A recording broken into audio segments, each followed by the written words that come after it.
আসসালামু আলাইকুম ভিউয়ার্স, কেমন আছেন সবাই? আশা করছি আল্লাহর রহমতে সবাই ভালো আছেন, সুস্থ আছেন। আজকে আমি বেঁচে দেওয়া ডাউল দিয়ে আপনাদের সাথে শেয়ার করব ডালপুরি বানিয়ে। আশা করছি শেষ পর্যন্ত আমার সাথেই থাকবেন। আর এই ডালপুরিটা খেতে কিন্তু অসাধারণ হয়, আর একেবারে অল্প তেল দিয়েই ডালপুরিগুলো আমি ভেজে নিয়েছিলাম। তো দেখেন আমি কিভাবে ডালপুরিগুলো তৈরি করি। প্রথমে আমি ডালগুলো ভালোভাবে জাল দিয়ে একেবারে শুকিয়ে নিয়েছি। এখন আমি ডালপুরিগুলো তৈরি করার জন্য এরকম করে হাত দিয়ে আটাটা একটু বড় করে নিয়েছি, তার ভিতরে দিয়ে দিচ্ছি সেই ডালের পুরটা। ডালের পুর দিয়ে আমি ভালোভাবে মুখটা আটকিয়ে দেব, তারপরে একটু করে বেলে নেব। এভাবেই হচ্ছে ডালপুরিগুলো তৈরি করে নেব। যেসব ভাই বোনেরা আজকে প্রথম আমার চ্যানেলটি ভিজিট করছেন, এখন পর্যন্ত আমার চ্যানেলটি সাবস্ক্রাইব করেননি, তাদের কাছে আমার রিকোয়েস্ট, প্লিজ আপনারা আমার চ্যানেলটি সাবস্ক্রাইব করবেন, লাইক কমেন্ট শেয়ার করে দিবেন। তো এইভাবে একটু মুখটা উপরের দিকে করে নিয়ে তারপরে হাত দিয়ে চেপে চেপে একটু বেলনা দিয়ে বেলে নিলেই হয়ে যাবে হচ্ছে ডালপুরি।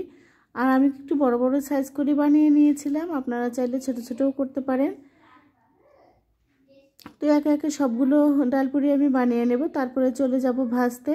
আর এই ডালপুরিটা খেতে কিন্তু অসাধারণ হয়, আর আমার বাচ্চারাও ভীষণ পছন্দ করে, আমারও অনেক ভালো লাগে। তো ডালপুরিগুলো আমি একে একে সবগুলো বানিয়ে নিচ্ছি।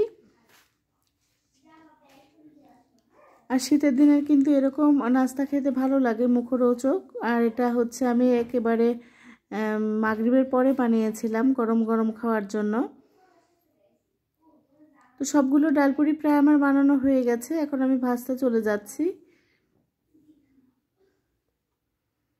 আর আমি কিন্তু একেবারে কম তেল দিয়েই হচ্ছে ডালপুরিগুলো ভেজে নেব। অনেকে বলতে পারেন ডালপুরি এত বড় সাইজের কেন? আমি একটু বড় বড় করে বানিয়ে নিয়েছি, আপনারা চাইলে ছোট করে বানিয়ে নিতে পারেন। আর আমি একেবারে অল্প তেল দিয়ে কিভাবে ভাজছি সেটা আপনাদের সাথে শেয়ার করছি। প্রথমে দুই পাশে উল্টে উল্টে ভেজে নিয়ে তারপরে একটু সামান্য পরিমাণে তেল দিয়ে তারপরে দুই পাশে হচ্ছে চেপে চেপে এরকম করে ভেজে নিচ্ছি মুচমুচে করে। তো একে একে সবগুলো ডালপুরি আমি এভাবে ভেজে তুলে নেব। আর আমার বাচ্চারা কিন্তু এই ডালপুরিগুলো পেয়ে অনেক খুশি হয়েছিল। আপনারাও চাইলে এরকম বেঁচে যাওয়া ডাউল দিয়ে ডালপুরি বানাতে পারেন।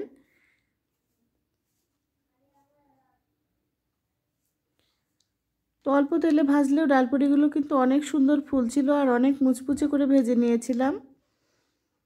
তো আপনাদের একটা ভেঙে আমি দেখিয়ে দিচ্ছি। ভেতরটা একেবারে ডাউল দিয়ে ভরা ছিল, আর খেতে কিন্তু অনেক টেস্টি ছিল, একেবারে গরম ধোয়া ওঠা ডালপুরিগুলো।